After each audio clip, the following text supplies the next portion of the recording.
Oh, it's so surprising that these dumbasses give me unlimited funds. That's surprising.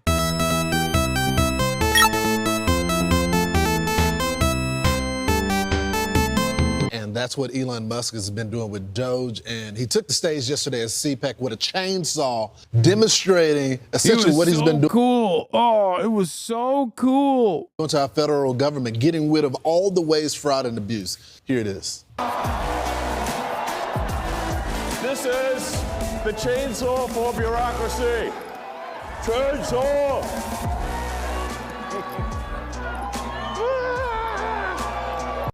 So the guy on stage with him that's waving, that's the president of Argentina, and he gifted Elon that blinged out chainsaw that Elon was holding up because both of them are known for cutting wasteful Did in his spending. country.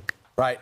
My problem with Milei is he's tight with China, and he's reaffirming things with China. But he. My problem with Milei, god damn, dude. My problem with Milei is that he's tight with China. Professional political commentators love that, dude. Love that. Okay, Brian. I'm Brian. Kill me. He also is friends with Elon Musk, and he said, here, take this chainsaw, and he made the most of it. And you see him getting the chainsaw handed to him in backstage, and he walks out there. But then he got serious. He says, look, I'm trying to do something really important. Watch. People ask me, what's the most surprising thing that you've encountered when you go to D.C., when you're in D.C.? And I said, well, the most surprising thing is the scale of the expenditures.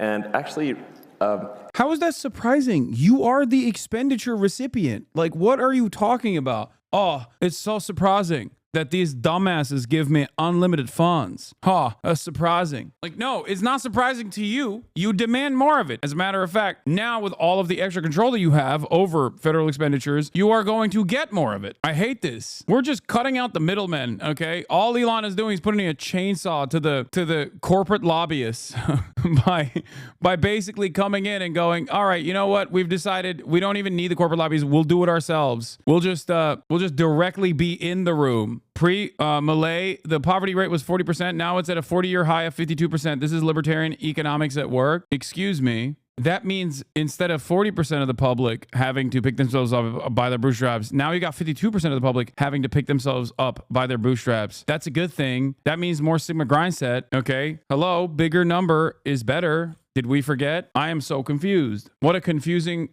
prospect for me. A person who is dumb and thinks right wing good, left wing bad. how easy it is to, when you add caring and competence where it was absent before, you can actually save billions of dollars, sometimes in an hour. Yeah. Like it's wild. But obviously it just shows that they really lack empathy for the average taxpayer who's working hard, paying taxes, and then they say, oh, $1 million doesn't matter. I'm like, I think it matters a lot to people, you know? So what are you talking about? So I'm so conflicted about Doge because on one hand, of course I support everything that was happening.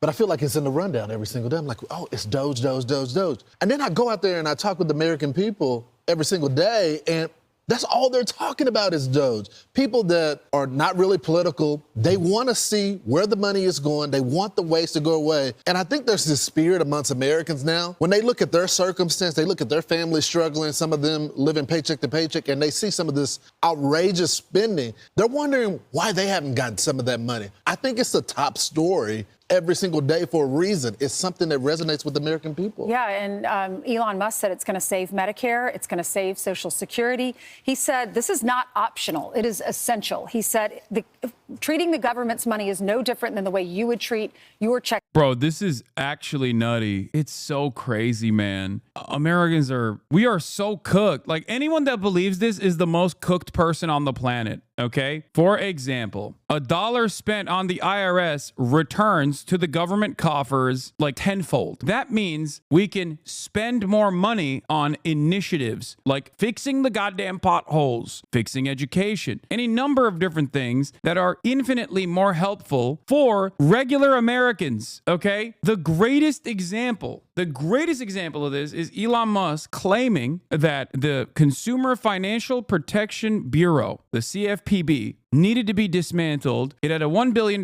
budget. It's true. It did. They had only used $250 million of the $1 billion budget so far. Elon said, we're going to cut this. Okay, we're going to cut this regulatory body that was an absolute necessity that was put in place after the financial crisis of 2008. Elon Musk said, we're taking this away. We're taking this regulatory agency away from the American public. That agency with a $1 billion budget, only using $200 million so far, was able to claw back $21 billion of ill-gotten gains through fraud and abuse from corporations that were fucking over the American consumers and deliver it back to the American consumers. So for $1 billion, they returned to the American consumers $21 billion directly. It's not even the IRS at this point. Directly back into your pockets. Now, Elon Musk, on the other hand, claims that, oh, well, there's still $700 million in the tank. Let's just give it to the American people directly. Okay, you get $3 in return. The fuck are you talking about? What's the better, what serves a better purpose?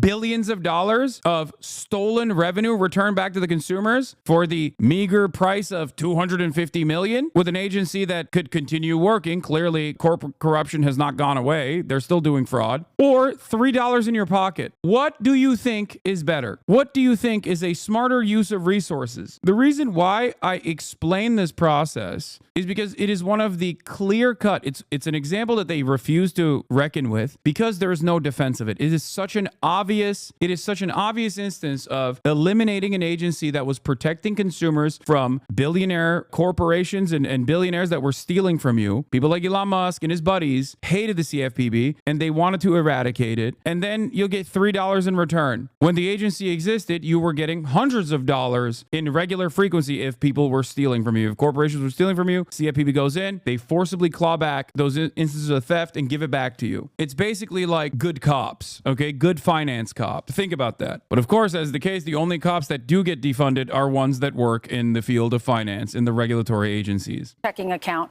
A person who overspends, he says, usually goes bankrupt. We're spending more than we're taking in, and he's saying we've got to start cutting. And that's just, you might not like it, you might lose your job, but he's saying we don't have a choice. 6,700 IRS workers are going to lose their jobs. And there is some personal stories of people coming in, they're locked out of their computer. They get an email that they're done, and they say it's over performance. They say, I never even got a performance review. They're terrorists. They're no different than the Klansmen. Both could be true. You could have bad performance and no performance review, which is part of the problem with the federal government. There's no accountability in the big story. And if you look at what the IRS is, very few people outside Joe Biden's family thought it was a great idea to add 87,000 agents. So they were gradually adding them. Now they're going to be cutting them back. Now they're going to look at the Pentagon. Do you notice that the Treasury, Education, as soon as Linda McMahon gets there, has already mentioned it, everyone's saying, and Pete Hegseth, Secretary of Defense, please come. Yeah. Please cut. They're going to add money to defense, but they got to get smarter. 700,000 civilian employees. How many are absolutely necessary? How much are doing redundant work? And the Dude. This isn't like, there is no real redundancy in the federal government. If anything, we need more, okay? We need more redundancy, especially when it comes to regulations and safety, okay? There's no such thing as efficiency when it comes to safety. There's no such thing as redundancy when it comes to safety. Redundancy is good. That is a good thing. Not only is redundancy a good thing, but also we're doing mass layoffs at a time when the federal government needs more people working for it, not less. Whether it be FEMA, whether it be the Army Corps of Engineers, as we talked about yesterday, it's ridiculous. You know who's actually redundant? Dumbass Fox News commentators. You know who's actually redundant and needs cuts? Billionaires, okay? Billionaires and millionaires who run corporations. Corporations can run without them. I promise you. That is the real redundancy. The reason why speed matters, if you think about it logically, the longer you take, the more people dig in and go, yeah, don't cut my program. Republicans too. Yeah. Oh, yeah, that's in my state. Don't do that. But if you come in with an outside force, which Doge is, not anchored to a secretary position, and you say, this is what's best for the country. Also, I got deniability.